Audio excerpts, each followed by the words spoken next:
గురువులందరికీ పాదాభివందనములు. సహాధ్యాయులకు అభివాదములు. గురువుల అనుమతితో ప్రార్థన.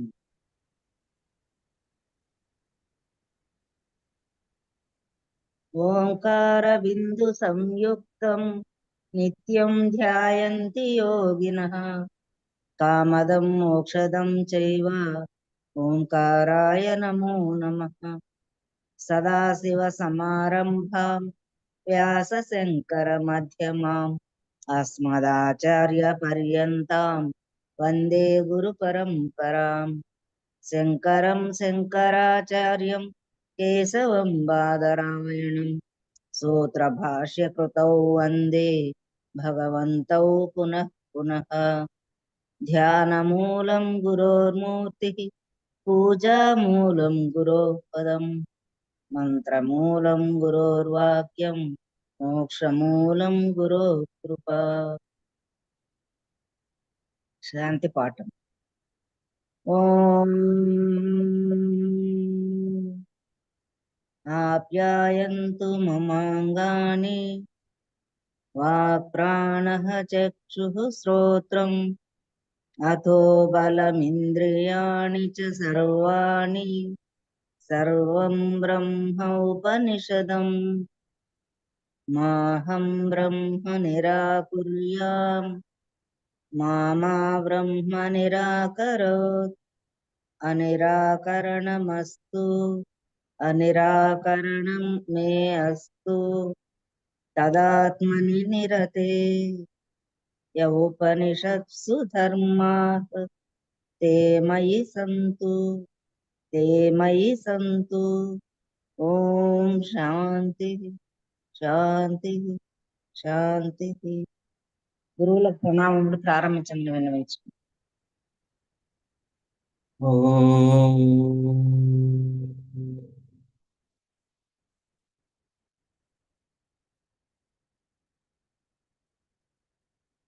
భద్రం నో అపి వాతయమనః.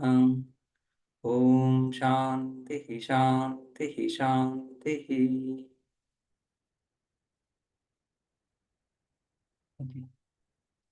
మనం ఈ చాందోగ్యంలో 4వ ఖండం చూస్తున్నాం, చతుర్థ ఖండం. ఇందులో ఓంకార ఉపాసన, ఓం ఓమిత్యేతదక్షరం ఉద్గీతం ఉపాసీత అని ఇంతకు ముందు మనం ఉద్గీత అంటున్నప్పుడు ఉత్ గీత అనే 3 అక్షరాలను విడివిడిగా ఉత్ అనే ఉద్గీతలో ఒక భాగం, ఉద్గీత అనే శబ్దాన్ని తీసుకుని ఆ శబ్దంలో ఉత్ అనే భాగము, గీ అనే భాగము, థ అనే భాగము, ఈ విధంగా ఉద్గీత అంటే ఓంకారం అని కాకుండా ఉద్గీత అనే శబ్దంలోనే ఈ విధంగా వివిధ అక్షరాల యొక్క ఉపాసన చూశాం.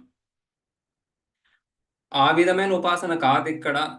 మొదటిలో ఏ విధంగా ఉద్గీత అంటే ఓంకారం అని చెప్పుకున్నామో అటువంటి ఉపాసన అని చెప్పడానికి మళ్ళీ ఇక 4వ ఖండం ఓమిత్యేతదక్షరం ఉద్గీతం ఉపాసీత అని మొదలవుతా ఉంది. ఇక్కడ మళ్ళీ మొదటి ఖండంలో కూడా ఇది ఇలానే మొదలైంది, చెప్పుకున్నాం మనం. అది ఓమిత్యేతదక్షరం ఉద్గీతం ఉపాసీత అని. ఓమితి ఉద్గాయతి తస్య ఉపవ్యాఖ్యానం, తస్యోపవ్యాఖ్యానం. ఆ ఉద్గీత ఏదైతే ఓంకార అభిన్నమో ఆ ఉద్గీత దాని యొక్క ఉపాసన అని, రైట్? ఆ ఉపాసన చెప్పుకుంటున్నాం. అందులో ఇక 2వ మంత్రం చూసాం మనం. 2వ మంత్రంలో దేవతలు అని, దేవావై మృత్యోర్బిభ్యత అని. ఇక్కడ ఒక ప్రశ్న కూడా మనం చూసాము. దేవతలకు మృత్యువు ఏంటిదంతా అని. దేవతలకు మృత్యు భయం ఎందుకు? దేవతలు ఎందుకు భయపడుతుంది? ఇక్కడ దేవతలు అంటున్నప్పుడు పురాణాలలో మనం ఏ విధంగా అయితే పురాణ ప్రక్రియ నుంచి మనకు ఏ దేవతలు లభిస్తున్నారు, రైట్? సో కార్తికేయ, వినాయక ఇత్యాది దేవి, దేవత ఇత్యాది దేవతలు, రైట్? లలితాదేవి, సరస్వతీదేవి ఇత్యాది దేవతలు ఏదైతే చెప్పుకుంటున్నామో ఆ దేవతలను ఇక్కడ తీసుకొని రాకూడదు, రైట్? సో ఆ దేవతల గురించి మాట్లాడటం లేదు ఇక్కడ. మనం ఏదైతే ఆలయాల్లో నిత్యము ఇళ్లలో కానీ ఆలయాల్లో కానీ పూజిస్తున్నామో ఆ దేవతలని ఇక్కడ తీసుకొస్తే చాలా కన్ఫ్యూజన్ అయిపోతుంది, రైట్? వాళ్ళకు మృత్యు భయం ఏమిటి అనేసి. ఇప్పుడు వినాయకుడు చెప్తున్నప్పుడు గణపతి అథర్వ శీర్షం ఉంది. గణపతి అథర్వ శీర్షోపనిషత్, ఈ అధర్వణ వేదంలో కీలకాండలో ఈ విధంగా వస్తూ అక్కడ గణపతిని వ్యాఖ్యానిస్తున్నప్పుడు పరబ్రహ్మ స్వరూపంగానే ప్రదర్శిస్తారు గణపతిని. గణపతి అంటే పరబ్రహ్మ స్వరూపము. పరబ్రహ్మ స్వరూపం అంటున్నప్పుడు ఇక ఆహ్, ఉత్పత్తి నాశాలు లేనటువంటిది.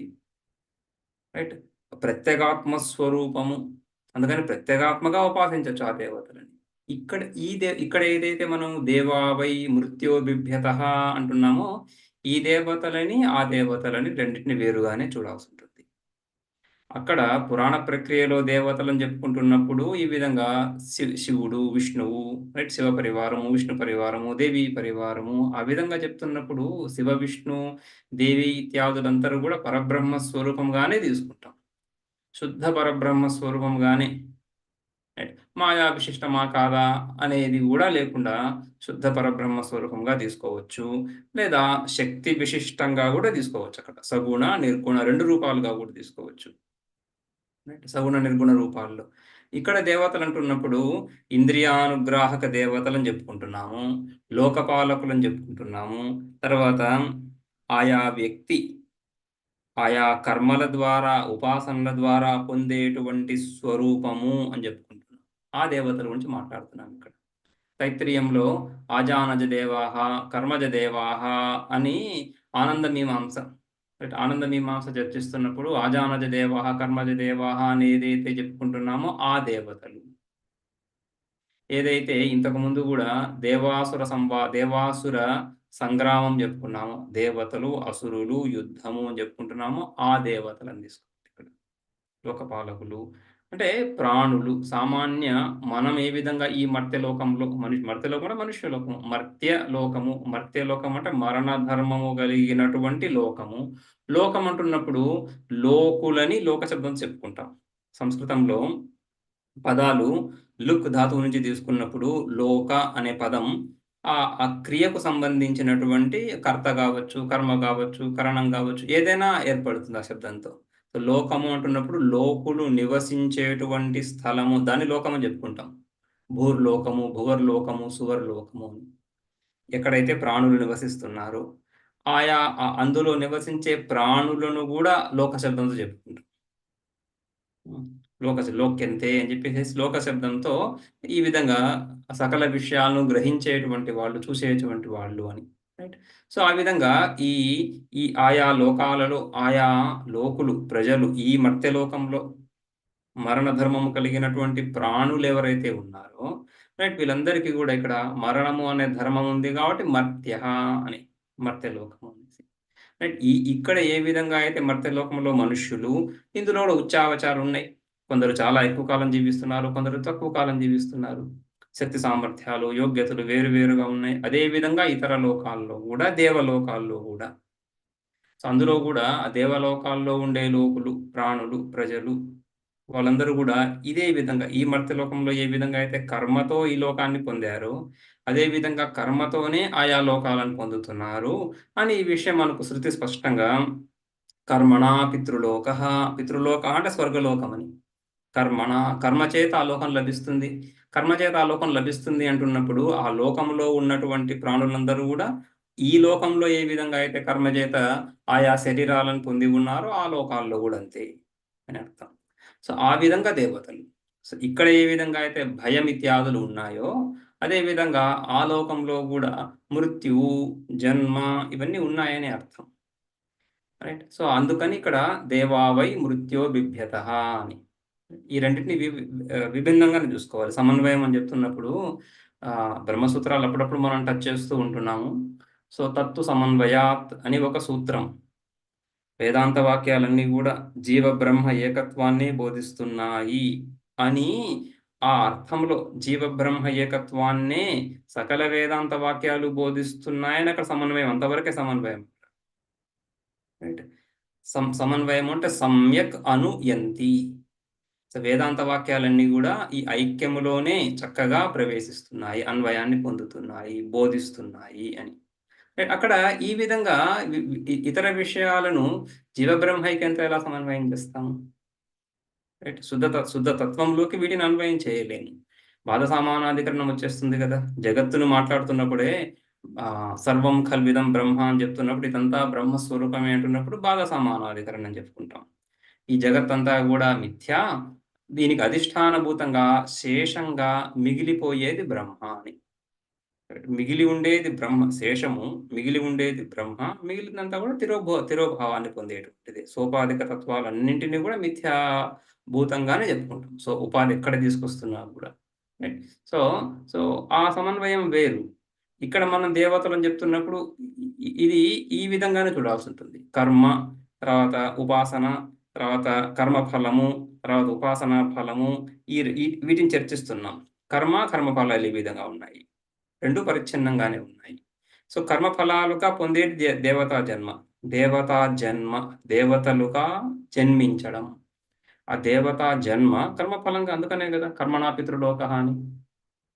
అదేవిధంగా విద్యా దేవలోకః అని చెప్తున్నప్పుడు ఆ దేవలోకం ఆ బ్రహ్మభువనాల్ లోకాత్ పునరావర్తినోర్జున అని చెప్తున్నప్పుడు ఈ లోకాలన్నీ కూడా పునరావృత్తి అంటే ఉత్పత్తి నాశాలు కలిగి ఉన్నది అని. రైట్. ఇవి కర్మ ఫలాలు. దానికంటే కొద్దిగా ఒక మెట్టు ఎక్కువ ఉపాసన ఫలాలు. కర్మ కంటే కూడా ఉపాసన శ్రేష్టమైనటువంటిది. శ్రేష్టం ఎందుకు? ఫలం శ్రేష్టంగా ఉత్కృష్టమైన ఫలాన్ని ఇస్తుంది కాబట్టి. కానీ రెండు సంసారంలో అంతర్భావాలే. అది ప్రధాన అంశం ఇక్కడ చర్చిస్తుండేది. రైట్. మనం చర్చిస్తున్నది ఇక్కడ కర్మ ఫలాలు, ఉపాసన ఫలాలు రెండు కూడా సంసారాంతర్భూతాలు. ఈ సంసారంలో ఉండేటువంటి ఫలాలనే ఇస్తాయి. సో ఈ సంసారంలో ఉండే ఫలాలు అనిత్యాలు. మర్త్యలోకంతో పోల్చినప్పుడు దేవతాది లోకాలు, స్వర్గలోకం కావచ్చు, దేవలోకాలు కావచ్చు, ఇవన్నీ కూడా అధిక ఆయుష్ను కలిగినటువంటివి, అధిక కాలాన్ని కలిగినటువంటి లోకాలు, అధిక భోగాలు కలిగినటువంటి లోకాలు. అంతవరకు వాటిలో తిరస్కరించేది ఏం లేదు. కానీ ఇవన్నీ కూడా మర్త్యలోకములాగానే సంసారంలోనే భాగాలు. అది ప్రధానంగా ఇక్కడ ఉపాసనల ద్వారా శృతి మనకు చెప్పదలుచుకుంటున్నటువంటి విషయం. రైట్. సో అందుకని ఇక్కడ దేవావై మృత్యోర్బిభ్యతః.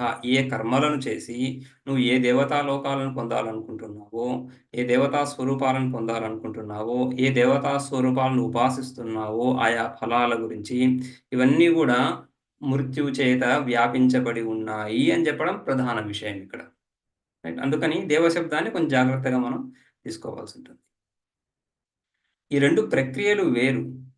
పురాణ ప్రక్రియ వేరు. ప్రక్రియలో భేదం ఉంటుంది. ఎప్పుడు కూడా సమన్వయము, ప్రక్రియను సమన్వయం చేసుకోము. ఏ ప్రక్రియ ద్వారా ఏ విషయం చెప్పదలుచుకుంటున్నామో ఆ విషయాన్ని గ్రహించాలి. ప్రక్రియ సమన్వయం ఎలా చేస్తాము? ప్రతిబింబవాదం అంటే ప్రతిబింబవాదము, అవచ్ఛేదవాదం అంటే అవచ్ఛేదవాదము. ఆ ప్రక్రియలను సమన్వయం చేయం. దృష్టి సృష్టివాదం ఒక ప్రక్రియ, సృష్టి దృష్టివాదం ఒక ప్రక్రియ. రెండింటిని సమన్వయం చేయాల్సిన అవసరం లేదు. దృష్టి సృష్టివాదం ద్వారా ఏం చెప్పదలుచుకుంటున్నారో, ఏ పరమాత్మ తత్వాన్ని ప్రతిపాదించదలుచుకుంటున్నారో, అదేవిధంగా దృష్టి సృష్టివాదాల ద్వారా ఏ తత్వాన్ని ప్రతిపాదించదలుచుకుంటున్నారో ఆ తత్వంలో సమన్వయం. అది ఒకటే తత్వం. ప్రక్రియలో సమన్వయం ఉండదు. అందుకని ప్రక్రియలో వచ్చే అంశాలు, ఇప్పుడు దేవతా శబ్దం వచ్చింది. ఈ దేవతా శబ్దాన్ని ఈ ప్రక్రియను అనుగుణంగానే తీసుకోవాల్సి ఉంటుంది. అందుకని ఈ దేవతలు అంటే కర్మ ద్వారా ఫలాన్ని పొందదలుచుకుంటున్నటువంటి వాళ్ళు అని అర్థం ఇక్కడ దేవతలు అంటున్నప్పుడు. తర్వాత మంత్రాల్లో స్పష్టమవుతుంది. చూద్దాం. మంత్రమే చూద్దాము. ఈ రెండో మంత్రం అయింది. సో దేవావై మృత్యోర్బిభ్యతః. అందుకని దేవతలు వై నిశ్చయంగా మృత్యోర్బిభ్యతః, మృత్యువు నుండి భయపడుతున్నారు. ఎందుకంటే మృత్యువు వాళ్ళని కబళిస్తుంది, మృత్యువు గ్రహిస్తుంది, మృత్యువును పొందుతాము అని. మృత్యువు అంటేనే ఏదైతే ఫలాలు జన్మ అంటున్నప్పుడు ఈ కర్మ ఫలాలు 3 రకాలుగా చెప్పుకుంటున్నాం. జాతి, ఆయు, భోగ. జాతి అంటే జన్మ. ఆయుః ఎంతవరకు ఉంటున్నారు? ఆయువు అంటే మృత్యువు అని అర్థం. ఆయువు అంటే ఇంతకాలం జీవిస్తున్నాడు అంటే తర్వాత మృత్యువు అనే కదా, జన్మ మృత్యువులు వచ్చేసాయి. ఈ జన్మ మృత్యువుల మధ్యలో కొంత వ్యవధి ఉంది, కాల వ్యవధి ఉంది. ఆ కాల వ్యవధిలో ఏముంటుంది? భోగము. జాత్యాయుర్భోగః. ఇవే కర్మఫలాలు. సో ఏ కర్మల ద్వారా అయితే దేవతాది లోకాలు, దేవతాది స్వరూపాలు, స్వభావాలను పొందుతున్నావో అక్కడ ఈ విధంగా జాతి, ఆయు, భోగం ఉంది. కాబట్టి ఆ ఆయువు సమాప్తిని చూపిస్తా ఉంది కాబట్టి మృత్యువు. కర్మఫలం యొక్క పరిసమాప్తి. ఈ కర్మఫలాలు సమాప్తమైపోతున్నాయి, సమసిపోతున్నాయి, ముగుస్తున్నాయి అని వాళ్ళు బిభ్యతః.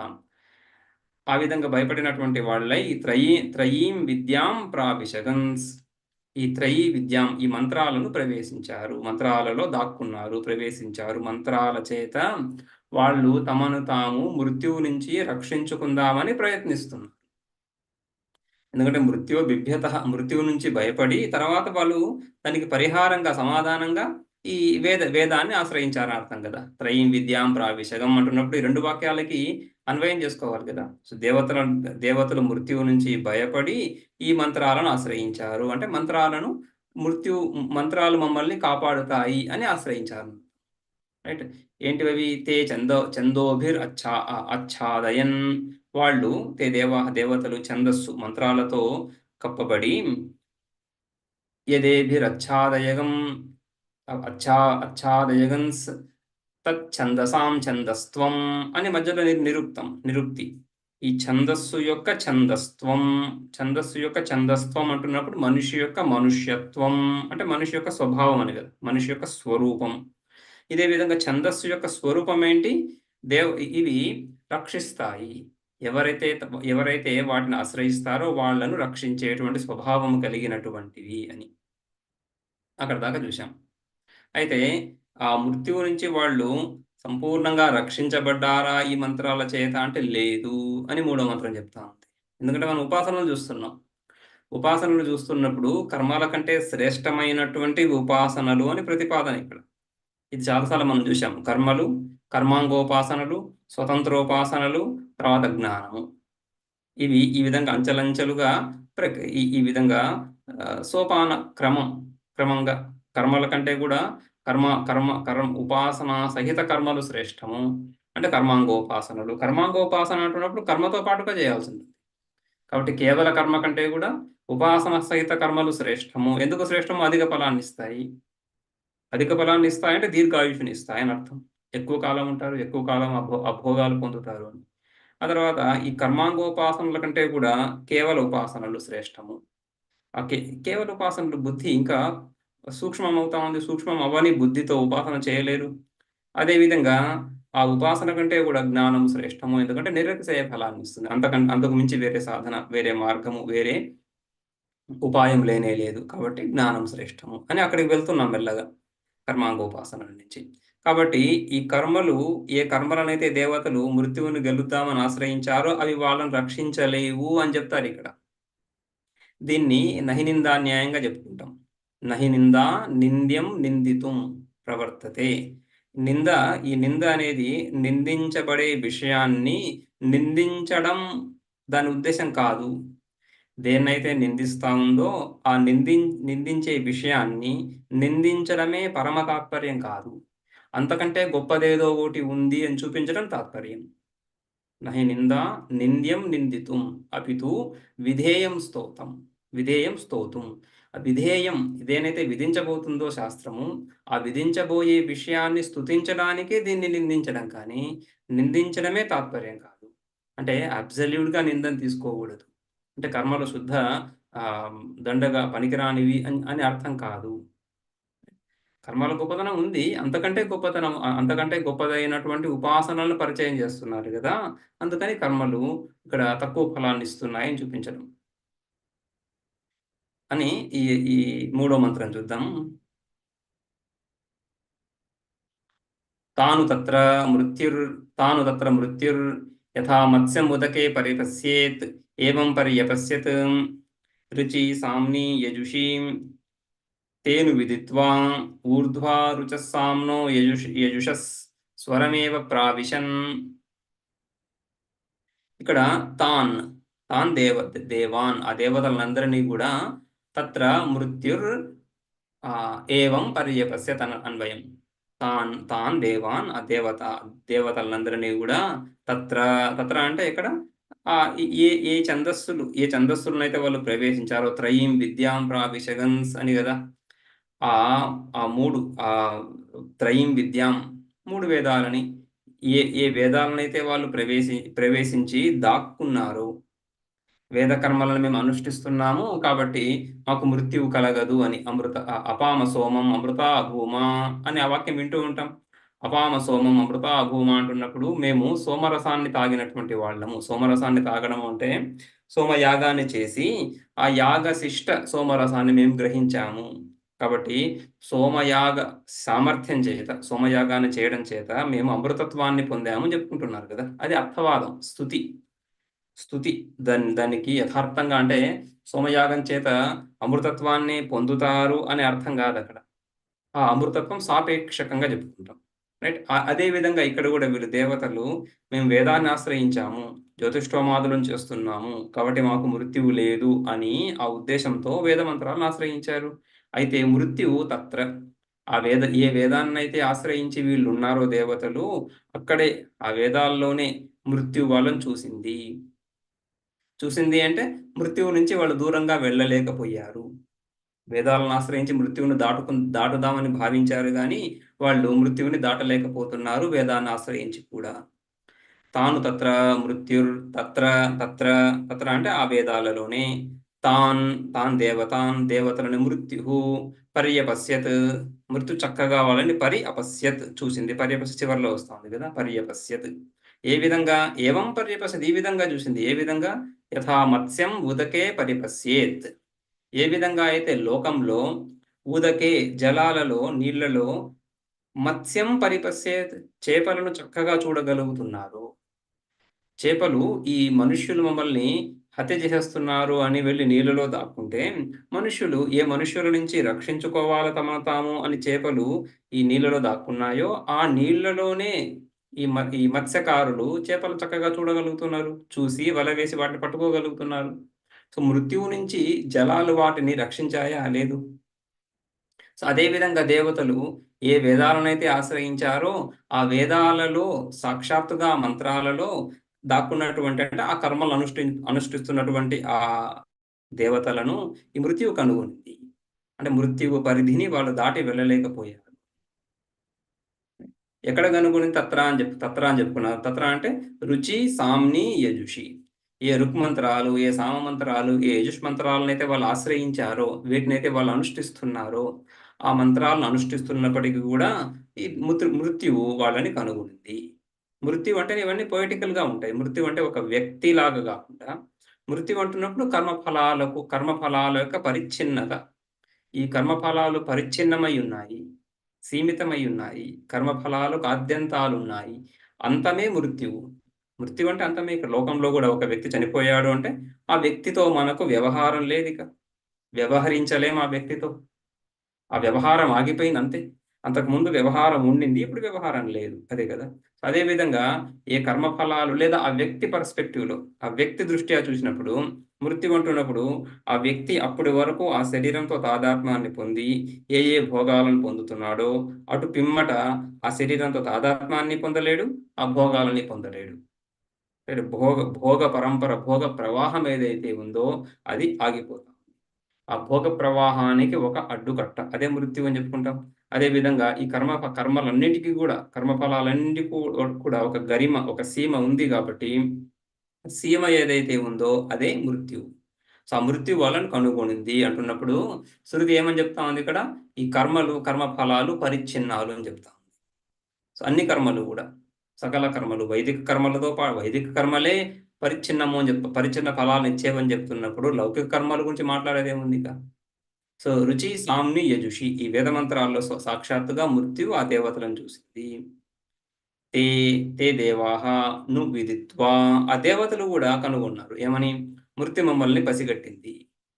సో మృత్యువు నుంచి మేము రక్షణను పొందలేకపోయాము అని వాళ్ళు కనుక్కున్నారు.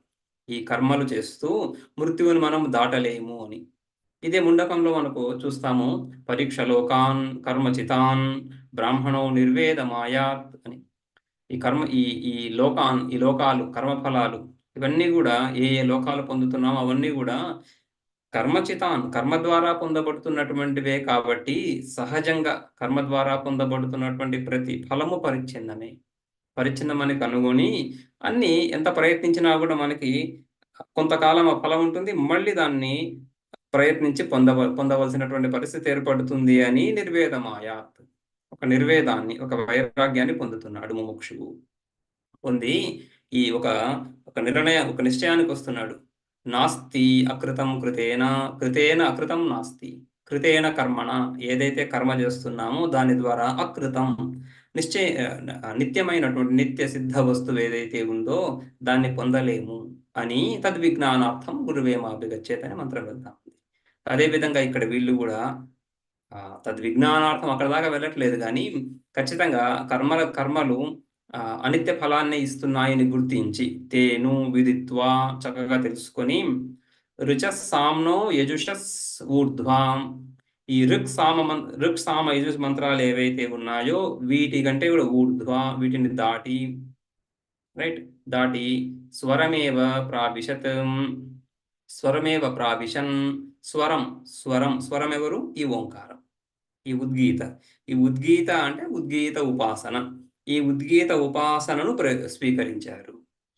కర్మల ద్వారా మనము ఈ మృత్యువును దాటలేమని గుర్తించి కర్మాంగోపాసనని ఉపాసన సహిత కర్మలను చేద్దాము అని భావించారు. ఉపాసనను ఆశ్రయించారు, ఈ ఉద్గీతోపాసనను ఆశ్రయించారు. ఉద్గీతోపాసనను ఆశ్రయించి కర్మల ద్వారా కలిగేటువంటి మృత్యువుని అతిక్రమించారు అని ఇక్కడ ఉపాసన యొక్క స్తుతి, కర్మ యొక్క నింద. కర్మ యొక్క నింద ఏమని? మృత్యు పరిధిలో ఉంది అని చెప్పడం. మృత్యు పరిధిలో ఉంది కర్మ అని చెప్పడం కర్మను నిందించడం కాకుండా ఉపాసనను స్తుతించడం గురించి. ఎందుకంటే ఉపాసనను విధించడం ఇక్కడ ఉద్దేశం కాబట్టి. ఇదే నహినిందా న్యాయం అంటున్నప్పుడు. నింద్యం ఏంటి ఇక్కడ? నింద్యం అనేది కర్మలు నింద్యాలు. ఇక్కడ ఆ నింద్యాలు కర్మలు, వాటిని నిందించడమే తాత్పర్యం కాదు. తాత్పర్యం కాదని అర్థం ఏంటి? కర్మలు చెయ్యకు, కర్మలు వృధా, ఈ వైదిక కర్మలన్నీ వృధా అని చెప్తా ఉంది శృతి. చెప్పటం లేదు ఆ విధంగా చెప్పటం లేదు. మరి ఏం చెప్తా ఉంది? కేవల కర్మలను చెయ్యకు, కర్మలతో పాటు ఈ ఉద్గీతోపాసన కూడా చెయ్యి అని చెప్తా ఉంది. అది తాత్పర్యం. ఉద్గీతోపాసనతో పాటుగా కర్మలను చెయ్యి అనేది విధి. దాన్ని విధించడానికి కేవల కర్మల ద్వారా నువ్వు పొందదలుచుకుంటున్నటువంటి ఫలాన్ని పొందలేవు అని ఆ సాధకుణ్ణి ఇంకొక మెట్టు పైకి తీసుకువెళ్తా ఉంది. భాష్యంలో తాన్ తత్ర దేవాన్ కర్మపరాన్ మృత్యు యథా లోకే మత్స్యఘాతకో మత్స్యం ఉదకే నాతిగంభీరే పరిపశ్యేత్ బడిశోదక స్రావోపాయ సాధ్యం మన్యమానః ఏవం పర్యపశ్యత్ దృష్టవాన్ మృత్యు. సో ఈ విధంగా తాన్ అంటే తాన్ కన్వయం దేవాన్ ఆ దేవతలను తత్ర అంటున్నప్పుడు తర్వాత భాగంలో వస్తా ఉంది రుచి సామ్ని యజుషి అనేసి. అందులో అక్కడ మృత్యు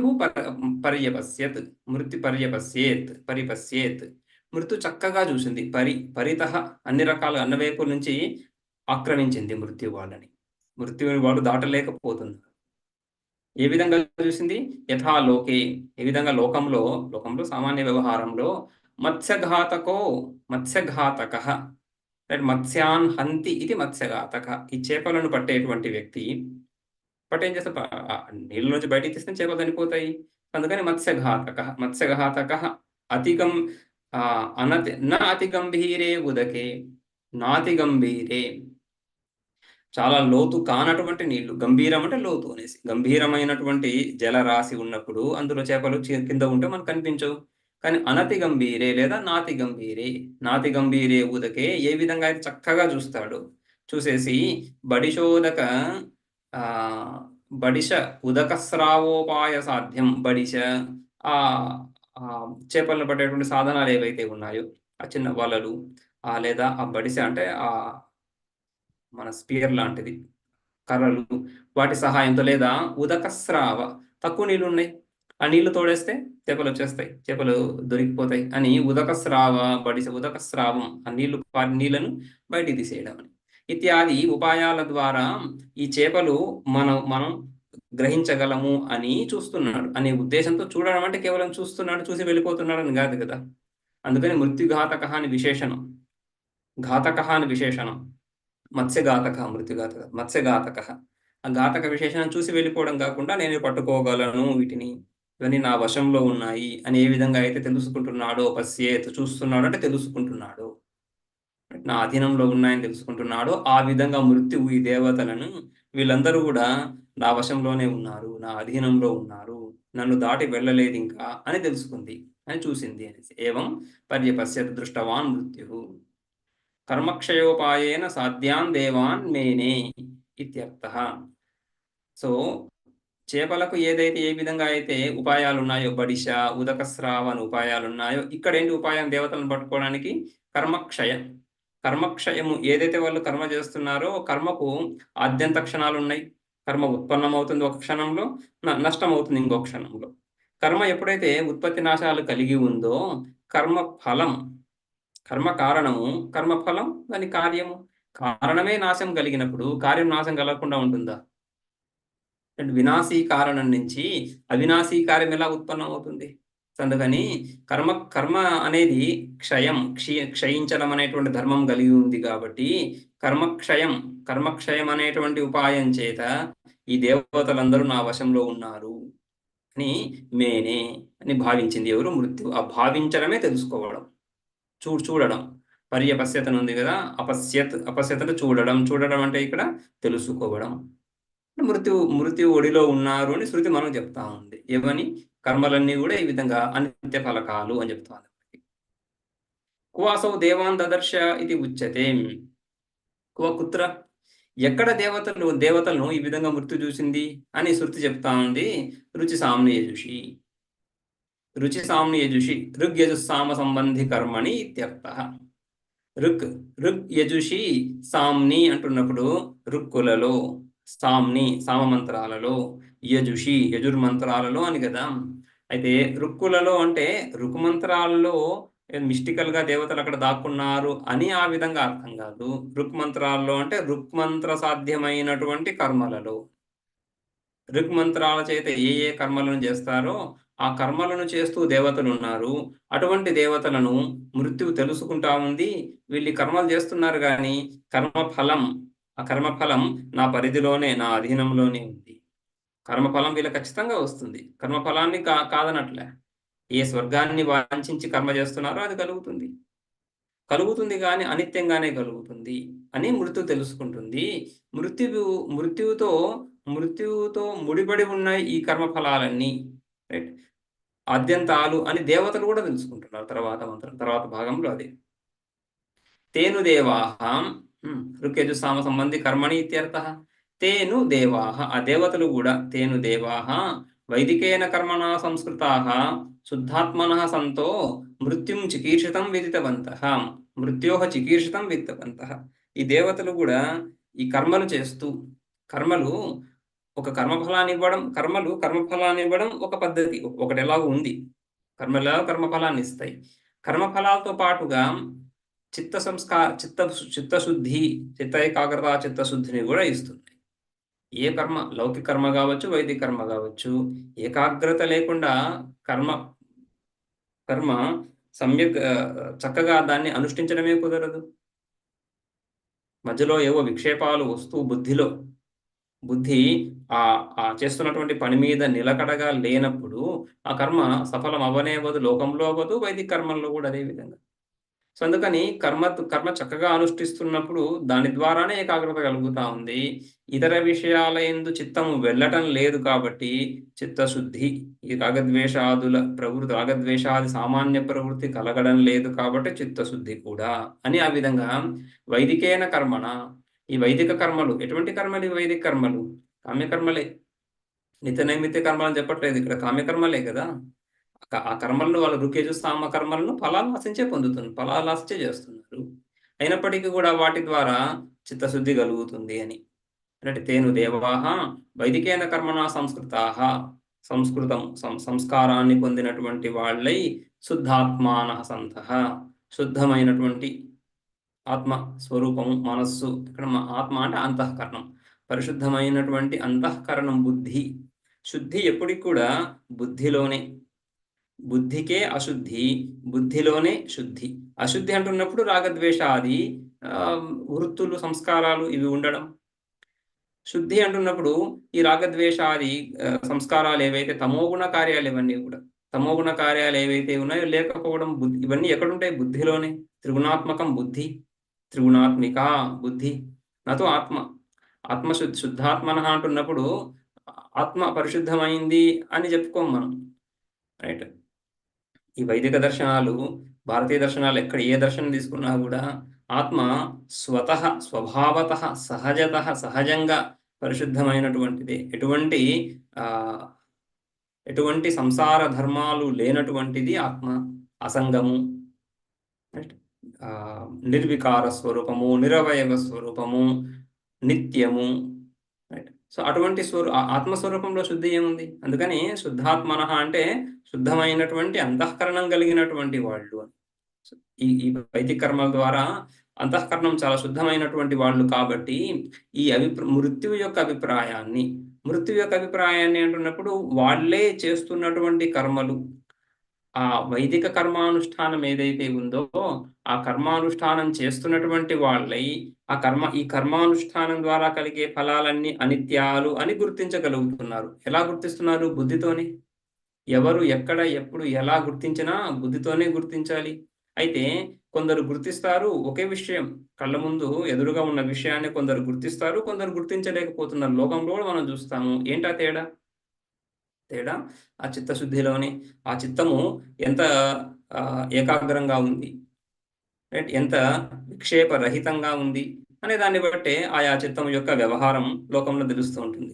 సో అదే విధంగా ఇక్కడ కూడా ఈ కర్మలను చేస్తూనే ఆ కర్మల ద్వారా శుద్ధి కలిగి ఆ కర్మలలోనే ఆ దేవతలు ఈ విధంగా పరిచ్ఛిన్నతను గుర్తించారు. తేను దేవాః వైదికేన కర్మణ సంస్కృతాః సంతః. సంస్కారాన్ని పొందినటువంటి వాళ్ళై సంస్కృతాః, ఆ సంస్కారమే శుద్ధాత్మానః అని చెప్పేసి శుద్ధమైన అంతఃకరణం కలిగినటువంటి వాళ్ళై మృత్యోః చికీర్షితం విదితవంతః. మృత్యోః చికీర్షితం, మృత్యు ఏదైతే భావిస్తుందో, మృత్యు వీళ్ళందరూ నా వశంలోనే ఉన్నారులే అని ఏదైతే సంబరపడుతుందో ఆ విషయాన్ని వీళ్ళు కూడా దేవతలు కూడా తెలుసుకున్నప్పుడు ఏం చేస్తారు? ఆ మృత్యువుని మళ్ళీ దాటడానికి ఇంకొక ఉపాయాన్ని ఆశ్రయిస్తారు. ఈ ఆశ్రయించిన ఉపాయంలో లోటుపాట్లు ఉన్నాయని తెలుస్తా ఉంది కాబట్టి ఆ లోటుపాట్లను పూరించి ఆ లోటుపాట్లు లేనటువంటి ఇంకొక ఉపాయాన్ని గుర్తిస్తారు అని వీళ్ళు కూడా విదిత్వాచ తెలుసుకొని తే ఊర్ధ్వాహ అంటే దాన్ని దాటి, ఆ కర్మలను దాటి అంటే వ్యావృత్తాహ కర్మభ్యః రుచస్సామ్నో యజుషః ఋగ్యజుస్సామ సంబద్ధాత్ కర్మణః. ఋగ్యజుస్సామ మంత్రాలు వాటికి సంబంధించినటువంటి ఈ కేవల కర్మలు, కర్మ అంటే కేవల కర్మలు, ఈ కేవల కర్మలను దాటి అంటే కర్మలను సంపూర్ణంగా విడవడం లేదు, కర్మాంగోపాసనలు కదా. సో అందుకని కేవల కర్మను దాటి కర్మ సహిత ఉపాసన తీసుకుంటున్నారు అని. ఋగ్యజుస్సామ సంబద్ధాత్ కర్మణః అభ్యుత్థాయ దాన్ని దాటి, దానికంటే కూడా గొప్ప సాధనను గ్రహిస్తున్నారు. అభ్యుత్థాయ ఇత్యర్థః.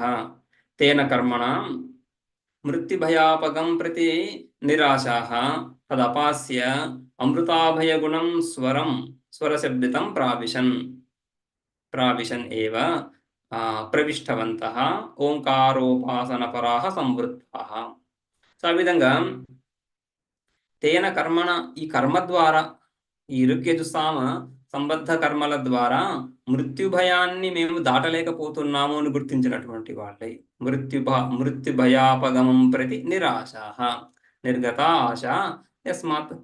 సో ఆశ లేనటువంటి వాళ్ళే ఈ కర్మల ద్వారా మనము మృత్యువును దాటుదామని ముందు భావించారు, కానీ అది నిరాశ అయిపోయి కూర్చుంది. దాటలేము, కేవల కర్మల ద్వారా మృత్యువును దాటలేము అని తెలుసుకొని నిరాశాః సంతః తదపాస్య, ఆ కర్మలను విడిచి ఇక స్వరం ప్రావిశన్ ఈ స్వరాన్ని ప్రవేశిస్తున్నారు. ఏంటా స్వరము? అమృతాభయ గుణం, అమృతము అభయము గుణాలుగా కలిగినటువంటిది.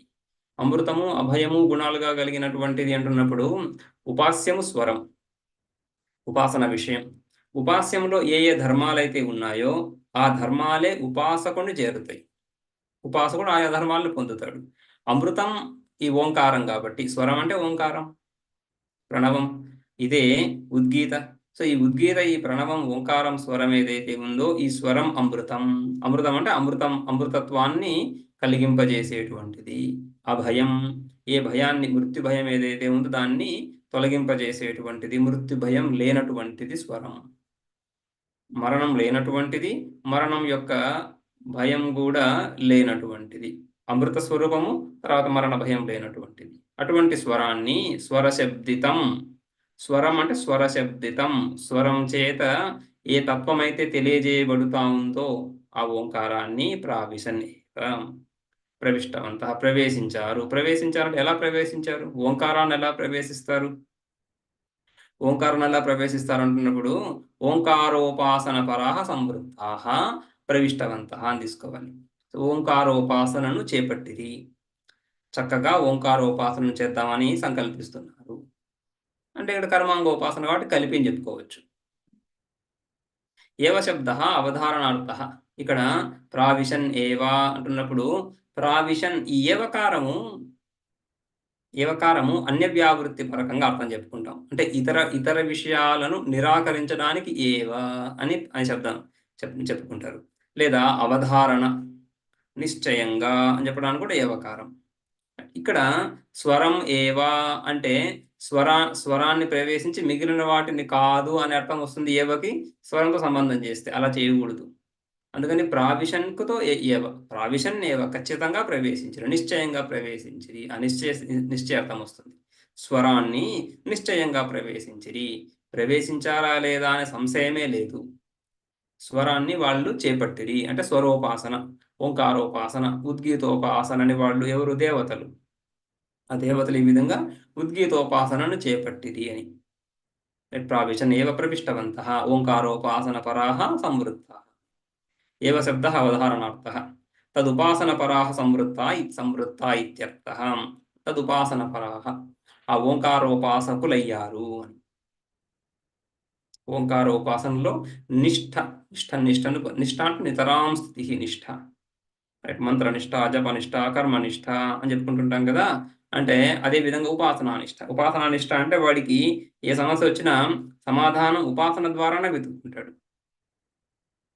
అది ఉపాసన. అదే విధంగా జ్ఞాననిష్ట అంటున్నప్పుడు ఏ సమస్య వచ్చినా కూడా జ్ఞానం ద్వారానే పరిష్కారాన్ని, జ్ఞానంలోనే ఆ సమస్య పరిష్కారాన్ని చూసుకుంటాడు. జ్ఞాననిష్ట నితరాం స్థితి, నితరాం అన్ని కాలాల్లో అందులోనే స్థిరమై ఉండడం, అది నిష్ఠ కదా.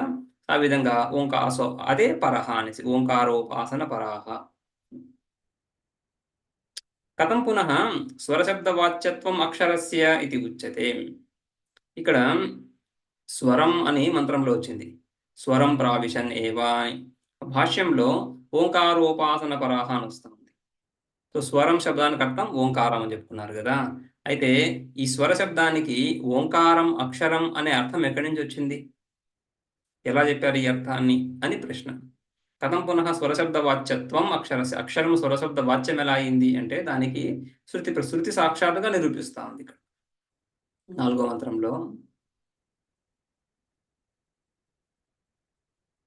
యదా వా రుచమాప్నోతి ఓమిత్యేవాతిస్వరతి ఏవగం సామ ఏవం యజుర్ ఏష ఉస్వరో యతేదక్షరమేతదమృతమభయం తత్ప్రవిశ్య దేవా అమృత అభయా అభవన్ అని ఇక్కడ ఈ స్వర శబ్దం యొక్క నిరుక్తి వస్తుంది.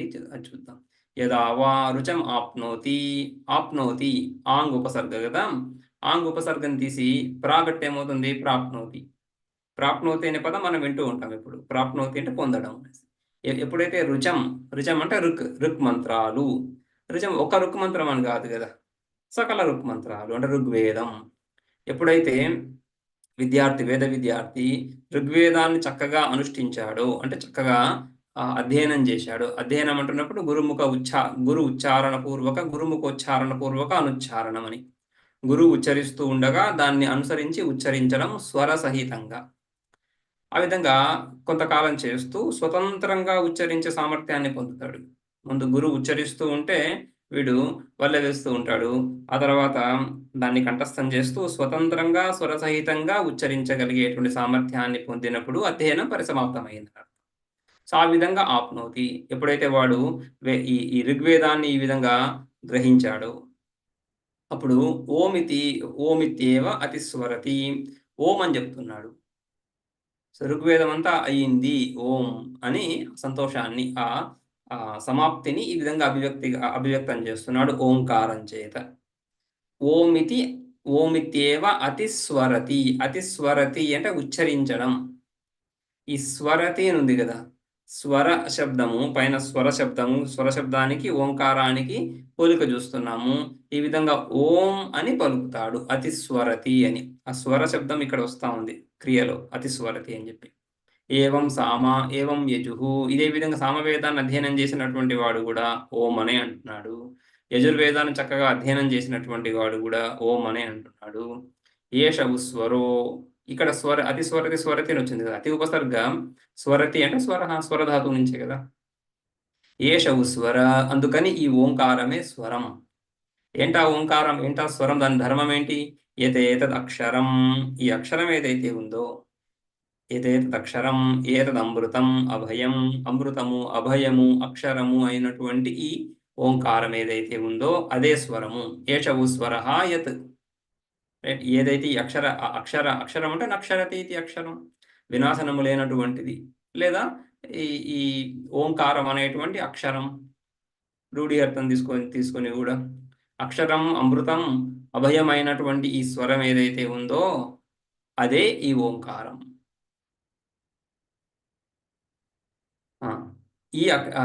ఈ అమృతం అభయమైనటువంటి అక్షరం ఏదైతే ఉందో అదే స్వరం. అది స్వరం యొక్క నిరుక్తి. ఈ విధంగా అతిస్వరతి ఇది స్వరం అని. తత్ప్రవిశ్య. ఈ విధంగా వాళ్ళు ఆ దేవతలు మృత్యువుని దాటాలనేటువంటి ఉత్సాహంతో వాళ్ళు ఈ ఓంకారాన్ని ప్రవేశిస్తున్నారు. ప్రవేశించారు. ముందు మంత్రం చూసాం. ప్రవేశించి తత్ప్రవిశ్య దేవాః అమృత అభయ అభవన్. దేవతలు ఈ విధంగా అమృత స్వరూపాన్ని అభయ స్వరూపాన్ని పొందారు. భయరహిత స్థితిని, అమృతత్వాన్ని, మృత్యువుని దాటి వెళ్ళారు. అందుకని ఈ ఉద్గీతోపాసన ఈ విధంగా శ్రేష్టము కర్మల కంటే. ఏ కర్మలైతే పితృలోకం వరకు తీసుకెళ్ళి, పితృలోకం దక్షిణ మార్గం ద్వారా పొందేటువంటి పితృలోకము స్వర్గలోకము కొంతకాలం మాత్రమే ఉండేటువంటిది.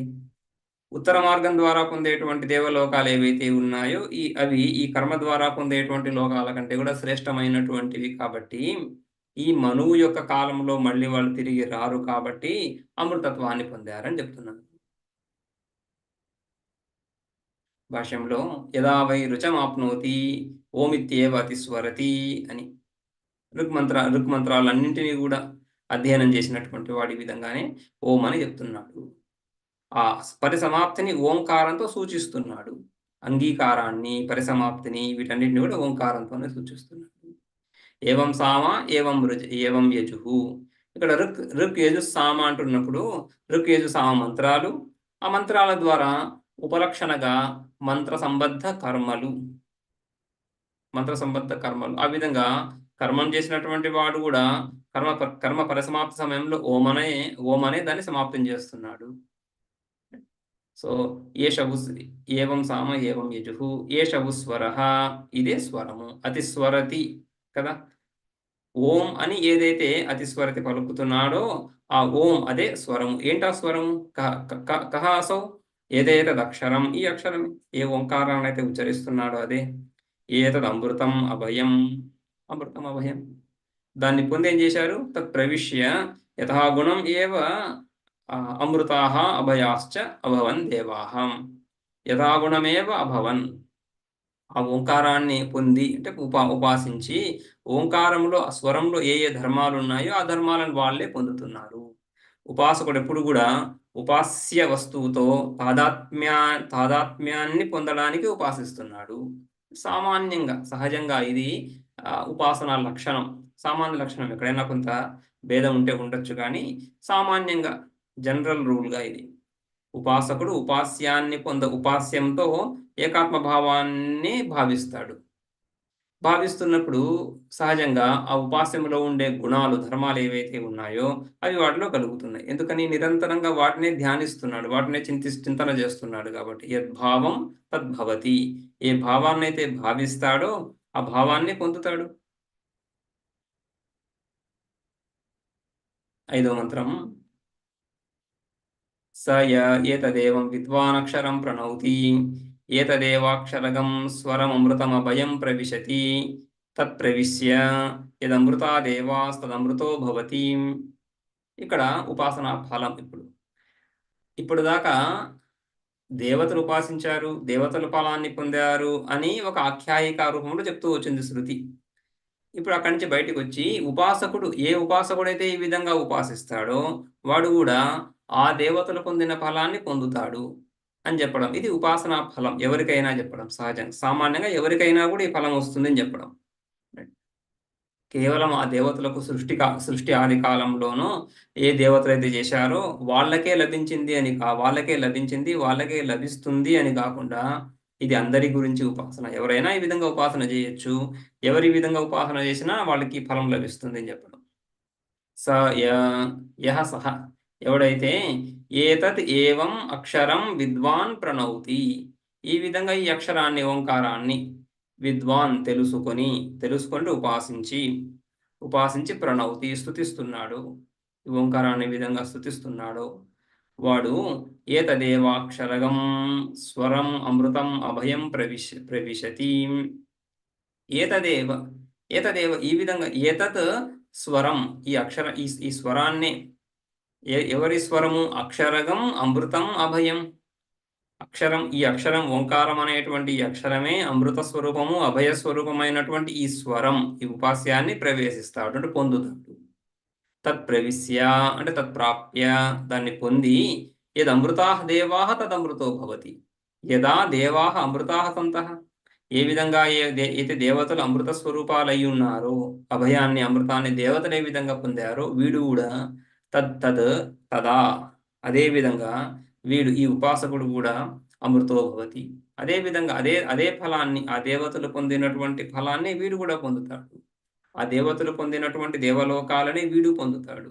ఈ ఉపాసకుడు కూడా పొందుతాడు. ఈ కాలంలో గాని భవిష్య కాలంలో గాని భూతకాలంలో గతించిన కాలంలో వాళ్ళు దేవతలు మహిమాన్వితులు దేవతలు పొందారు. ఇప్పుడు సామాన్య మనిషి వీడు కూడా ఈ ఉపాసకుడు ఎవడైతే వింటున్నాడో ఎవడైతే చేయదలుచుకుంటున్నాడో వాడు కూడా ఈ ఫలాన్ని పొందుతాడు.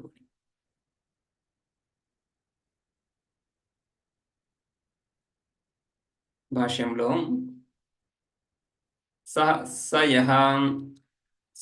సయో అన్యో అపి దేవవదేవ ఏతదక్షరం ఏవం అమృతాభయగుణం విద్వాన్ ప్రణౌతి స్తౌతి.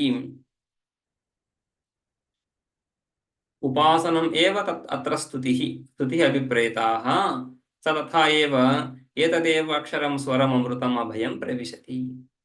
ఈ విధంగా సహయః అన్యః అపి వేరే వాళ్ళు ఎవరైనా కూడా దేవవత్ ఆ దేవతల వలె దేవతలు ఏ విధంగా అయితే ఉపాసించారో అదే విధంగా ఎవడైతే ఉపాసిస్తున్నాడో ఏతదక్షరం ఏవం విద్వాన్ ప్రణౌతి. ఏతదక్షరం అంటే ఈ అమృత అభయ గుణాలు కలిగినటువంటి ఈ స్వరాన్ని ఈ ఓంకారాన్ని ఈ ఉద్గీతను విద్వాన్ ప్రణౌతి తెలుసుకొని ప్రణౌతి అంటే స్తౌతి అంటే అత్ర స్తుతికి ఉపాసననేవ. ఇక్కడ స్తుతి అంటే ఉపాసించడమే. స్తుతిస్తున్నాడు ఉపాసిస్తున్నాడు. ముందు ఈ విధంగా తెలుసుకొని ఈ విధంగా ఉపాసించాలి. ఉపాసిస్తున్నాడు వాడు ఏవ స్తుతి అభిప్రేత ఉపాసన ఏవ అత్ర స్తుతి అభిప్రేత. ఉపాసన స్తుతి శబ్దం చేత ఉపాసననే తీసుకోవాలి. యహ సహ అన్యః అని చెప్పుకున్నాం కదా. యహ అనక పైన యహ అన్యః సహ తథా ఏవ దేవతల వలె ఏతదేవ అక్షరం స్వరం అమృతం అభయం ప్రవిశతి. దేవతలు ఏ విధంగా అయితే ఈ ఓంకార ఉపాసనని ప్రవేశించారో అంటే ఓంకారాన్ని ప్రవేశించారు. ఓంకారోపాసనను చేపట్టి ఓంకారాన్ని చేరుకున్నారు. అంటే ఓంకారాన్ని చేరుకోవడం అంటే ఓంకారం అంటే అభయం అమృతమే. ఆ విధంగా అభయాన్ని అమృతాన్ని పొంది ఉన్నారు. అదే విధంగా వీడు కూడా అమృతం అభయం ప్రవిశతి అంటే ప్రాప్నోతి అని. ప్రవేశించి ఏం చేస్తారు? తత్ప్రవిశ్య చ రాజకులం ప్రవిష్టానాం ఇవ రాజ్ఞః అంతరంగ బహిరంగతావత్ న పరస్య బ్రహ్మణః అంతరంగ బహిరంగతా విశేషః. అయితే ఈ ప్రవేశించిన తర్వాత అమృతం అభయం ప్రవిశతి అమృత స్వరూపుడే అయి ఉన్నాడు అని కదా. అభయం నిర్భయ స్వరూపాన్ని భయరహిత స్థితినే పొంది ఉన్నాడు. ఈ ప్రవేశము లోకంలో మనకు సామాన్యంగా కనిపించే ప్రవేశం వంటిది కాదు అని. ఇది విపరీత ఉదాహరణ వ్యతిరేక దృష్టాంతం అని చెప్పుకుంటాం కదా. ఏదైనా ఒక విషయాన్ని చెప్తున్నప్పుడు దృష్టాంతాన్ని ఇస్తారు. దృష్టాంతము సామాన్యంగా అన్వయ దృష్టాంతాలు ఎక్కువగా కనిపిస్తూ ఉంటాయి, అనుకూల దృష్టాంతాలు. ఏదైతే చెప్పదలుచుకుంటున్నారో తత్సమాన విషయాన్ని ఇంకొక దాన్ని దృష్టాంతంగా చెప్తారు. కానీ అక్కడక్కడ వ్యతిరేక దృష్టాంతాలు కూడా చెప్తారు. అవి కూడా ఒక స్పష్టతను తీసుకొస్తాయి కాబట్టి. ఇక్కడ వ్యతిరేక దృష్టాంతం. ఏ విధంగా అయితే లోకంలో రాజకులం ప్రవిష్టానాం, రాజకులం అంటే రాజ్ఞః కులం రాజకులం, కులం అంటున్నప్పుడు కూడా అంతఃపురం స్థలం అని అర్థం.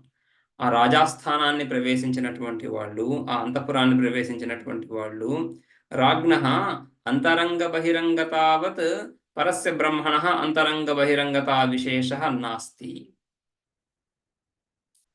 ఈ రాజకులం రాజాశ్రయాన్ని పొందినటువంటి వాళ్ళు కొందరు రాజుకు చాలా దగ్గరగా ఉంటారు. మంత్రి, సేనాపతి ఇత్యాదులు. కొందరు దూరంగా ఉంటున్నారు. పరిచారకులు ఇత్యాదులు కొంత దూరంగా ఉంటున్నారు.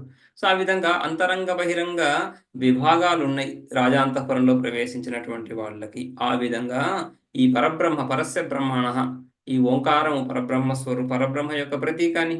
సో ఆ తత్వాన్ని పొందినటువంటి వాళ్ళకు అక్కడ ఆ ఫలంలో అంతరంగ బహిరంగ భేదాలు లేవు. పరస్య బ్రహ్మణః అంతరంగ బహిరంగతా విశేషః నాస్తి.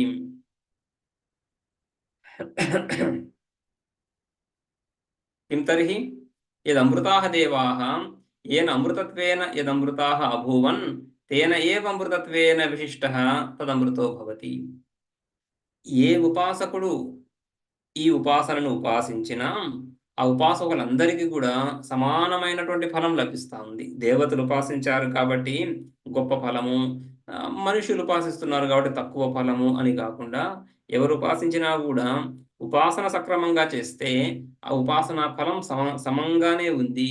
అంతరంగ బహిరంగ భేదాలు లేవు. అంతఃపురాన్ని చేరుకున్నటువంటి మంత్రి రాజుకు చాలా దగ్గరగా వెళ్ళి వ్యవహరించగలడు. రాజును దర్శించాలనేటువంటి కుతూహలంతో వెళ్ళినటువంటి వ్యక్తి కొంతకాలం అక్కడ కొంత సమయం, కొన్ని గడియలు మాత్రమే ఉండి మళ్ళీ తిరిగి రావాల్సి ఉంటుంది. సో ఆ విధంగా ఫలభేదం లోకంలో ఏ విధంగా కనిపిస్తుందో అలా కాదు ఇక్కడ. పరస్య బ్రహ్మణః, పరబ్రహ్మ పరమాత్మ, ఈ ఓంకార శబ్ద వాచ్యం ఆ పరమాత్మ, అందులో అంతరంగ బహిరంగ భేదాలు లేవు. అందుకని దేవతలు ఉపాసించినా ఈ సామాన్య మనుషులు ఉపాసించినా కూడా యదమృతాః దేవాః ఏన అమృతత్వేన యదమృతాః అభూవన్, ఆ దేవతలు ఏన అమృతత్వేన, ఏ ఓంకారం యొక్క అమృతత్వము చేత అమృతత్వాన్ని పొందారో ఆ అమృత స్వరూపమైనటువంటి ఓంకారాన్ని ఉపాసించినటువంటి ఈ మనుష్యులు కూడా అదే అమృతత్వాన్ని పొందుతున్నారు, కానీ భేదం లేదు. యదమృతాః భూవన్ తేన ఏవ అమృతత్వేన, ఆ అమృతత్వం ఆ ఓంకారం యొక్క అదే అమృతత్వం, ఆ పరబ్రహ్మ యొక్క అదే అమృతత్వం చేత విశిష్ట దాంతో దాన్ని ఉపాసించినటువంటి వాళ్ళై తద్వత్ అమృతో భవంతి, అదే విధంగా అమృతత్వాన్ని పొందుతున్నారు. న్యూనత న అపి అధికత అమృతత్వే ఇత్యర్థః. ఈ అమృతత్వము, ఈ ఉపాసనా ఫలమైనటువంటి అమృతత్వములో ఉచ్చావచ భేదాలు లేవు అని శృతి చెప్పడం ఇక్కడ ఈ విధంగా. తత్ప్రవిశ్య యదమృతా దేవాస్ తదమృతో భవతి. యదమృతాః దేవాః, యదమృతాః అంటే యదా, ఏ విధంగా అయితే దేవతల అమృతత్వాన్ని పొందారో అదే అమృతత్వాన్ని వీళ్ళు కూడా పొందుతున్నారు. అయితే ఇక్కడ పరస్య బ్రహ్మణః అని వచ్చినప్పటికీ కూడా, పరస్య బ్రహ్మణః అంటే ఓంకారం యొక్క ఈ కర్మ కంటే కూడా శ్రేష్ఠ, పర అంటే శ్రేష్ఠవాచకం, శ్రేష్టము అనే అర్థంలో. కాబట్టి ఆ శ్రేష్ఠ స్వరూపాన్ని పొందుతున్నారనే అర్థం. శుద్ధ చైతన్య స్వరూపాన్ని పొందుతున్నారు, మోక్షాన్ని పొందుతున్నారు అనే అర్థం కాకుండా, లేదా ఈ విధంగా కర్మ ద్వారానే అంతఃకరణ శుద్ధిని కలిగి కర్మ పరిచ్ఛిన్నదైనది గుర్తించి ఉపాసనను చేరారని చెప్పుకుంటున్నాము. అదేవిధంగా చిత్తశుద్ధి ద్వారా ఇక్కడ కూడా ఉపాసనా ఫలాలన్నీ పరిచ్ఛిన్నమని తెలుసుకొని పరమస్వరూపాన్ని పొందుతారు, తర్వాత భవిష్యత్తులో పొందుతారు ఇక అనే అర్థంలో కూడా చెప్పుకోవచ్చు. కానీ సామాన్యంగా ఉపాసనా ఫలం అంటున్నప్పుడు ఆ లోకము ఆ విధంగానే. కాబట్టి అమృతత్వం అంటున్నప్పుడు ఈ ఉపాసనా ఫలంలో దేవతలు, ఋషులు, మనుష్యులు, ఉపాసకులు అనేటువంటి భేదం లేకుండా సమానంగా ఫలం వస్తుంది అని చెప్పడంలోనే తాత్పర్యం. ఇది చతుర్థ ఖండ. ఈ విధంగా చతుర్థ ఖండం అవుతుంది. ఇక పంచమ ఖండం. ప్రాణాదిత్య దృష్టి విశిష్టస్య ఉద్గీతస్య ఉపాసనం ఉక్తం ఏవ. ఈ విధంగా ఓకే, ప్రాణాదిత్య దృష్టి విశిష్టస్య ఉద్గీతస్య ఉపాసనం ఉక్తమేవ అనూద్య ప్రణవోద్గీతయోః ఏకత్వం కృత్వా తస్మిన్ ప్రాణిరశ్మిభేదగుణ విశిష్ట దృష్ట్యా అక్షరస్య ఉపాసనం అనేకపుత్రఫలం ఇదానీం వక్తవ్యం ఇది ఆరభ్యతే.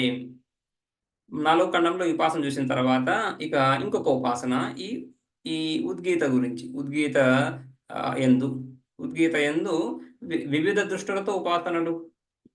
ఉద్గీత ఒక ఉత్కృష్ట తత్వాన్ని మనం గుర్తించి ఆ ఉత్కృష్ట తత్వంలో అనేక విధాలుగా ఉపాసన చెప్తోంది ఇక్కడ శృతి. ఆ విధంగా ప్రాణాదిత్య దృష్టి విశిష్టస్య ఉద్గీతస్య ఉపాసనం ఉక్త్వా, ఈ ఉద్గీత యందు ప్రాణ దృష్టితో వ్యానం ఏవ ఉద్గీత అని చెప్పేసి వ్యాన ఏవ ఉద్గీత అని వ్యాన దృష్టి చూశాము, ప్రాణ దృష్టి, వ్యాన దృష్టి. అదేవిధంగా ఆదిత్య దృష్టితో ఉపాసన కూడా 3వ ఖండంలో చూశాము. ఆ విధంగా ప్రాణము ఆదిత్యుడు ఒకటే అని కూడా చూశాము. సో ప్రాణాదిత్య విశిష్టస్య ఉద్గీతస్య ఉపాసన చూసిన తర్వాత ఉక్తమేవ ఆ ఉపాసననే మళ్ళీ ఇక్కడ 4వ ఖండంలో రైట్ ఓమిత్యేతదక్షరం ఉద్గీతం ఉపాసీత అని చెప్పేసి అదే ఉపాసన అదే ఉద్గీతను మళ్ళీ చెప్పి ప్రణవోద్గీతయోః ఏకత్వం కృత్వా, ఈ ప్రణవం స్వరం అని చెప్పుకుంటాం కదా, స్వరం అంటే ఉద్గీత అనేసి. ఆ విధంగా ప్రణవమే ఉద్గీత అని రెండింటికి ఏకత్వం కూడా 4వ ఖండంలో చెప్పి తస్మిన్ అదే ఉద్గీతలో ప్రాణరశ్మి భేదగుణ విశిష్ట దృష్ట్యా అక్షరస్య ఉపాసనం. ఈ అక్షరం ఈ ప్రణవోపాసననే ప్రాణరశ్మి, ప్రాణదృష్టి, తర్వాత ఈ సూర్య రశ్మి, ప్రాణం అంటే ఆదిత్యుడే కదా, సో ఆదిత్యుడు తర్వాత ఆదిత్య రశ్మి అని ఆ విధంగా భేద దృష్టి, ప్రాణ దృష్టితోనూ ఉద్గీతోపాసన, రశ్మి దృష్టితోనూ ఇవి చెప్తూ అక్షరస్య ఉపాసనం. దానికి ఫలం ఏముంది? అనేక పుత్ర ఫలం ఇదానీం వక్తవ్యం. ఇది అనేక పుత్ర ఫలం, బహుసంతానం, అధిక సంతానమే ఫలంగా కలిగినటువంటి ఉపాసన ఇప్పుడు చెప్పబడుతూ ఉంది. వైదిక కర్మల్లో సర్వత్రా ఉపాసనలు కానీ కర్మలు కానీ ఈ విధంగా అనేక పుత్ర ఫలం చాలా చోట్ల మనం చూస్తూనే ఉంటాం. ఇది అనేక పుత్ర ఫలం అని. పుత్రేణ అయం లోకో జయ్యః అని శృతి వాక్యం. పుత్రేణ అయం లోకో జయ్యః, కర్మణా పితృలోకః, విద్యయా దేవలోకః అని ఈ 3 లోకాలు, భూర్భువస్సువః 3 లోకాలు. ఈ భూలోకాన్ని ఎలా జయిస్తారో తెలుస్తూనే ఉంది లోకంలో. రైట్, ఎవరికి అధిక సంఖ్య ఉంటుందో వాళ్ళదే విజయము తెలుస్తుంటుంది కదా. ఆ విధంగా ఆ వంశ వృద్ధి అనేది ఒక ప్రధాన ఫలంగా ఈ లోకాన్ని ఆ విధంగా మాత్రమే మీరు పొందగలరు. ఈ లోకం ప్రతినిధిని ఉంచే వెళ్తారు అందరూ ఇక్కడ ఈ లోకంలో. సో ఆ ప్రతినిధి ద్వారానే ఈ లోకాన్ని పొందగలరు. ఈ లోకంలో ఒక స్థాయి భావం ఈ విధంగానే ఏర్పడుతుంది చెప్పడం తర్వాత మనకు తెలుస్తూనే ఉంది. ఆ విధంగానే అనేక పుత్ర ఫలం అని. ఆ ఉద్గీత యందు ఆదిత్య దృష్టితో ఉపాసిస్తున్నప్పుడు ఆదిత్యుడు ఒక ఆదిత్యుడి దృష్టి ఈ ఉద్గీత యందు చూస్తూ ఉపాసన చేస్తున్నప్పుడు ఒక పుత్రుడు ఫలంగా, అదే ఉద్గీత యందు అనేక సూర్య రశ్ములను భావిస్తూ ఉపాసన చేస్తున్నప్పుడు అనేక దృష్టితో చేస్తున్నారు కాబట్టి అనేక పుత్ర ఫలం అని. అదే విధంగా ప్రాణము ఇత్యాదులతో కూడా ఇదే విధంగా ఒక తత్వం యొక్క దృష్టి, అనేక తత్వాల యొక్క దృష్టి అని ఈ 5వ ఖండంలో ఉపాసన ఈ విధంగా. ఇది మనం కంటిన్యూ చేద్దాం. ఓం. ప్రణామములు స్వామీజీ. 4వ ఖండం చక్కగా బోధించారు.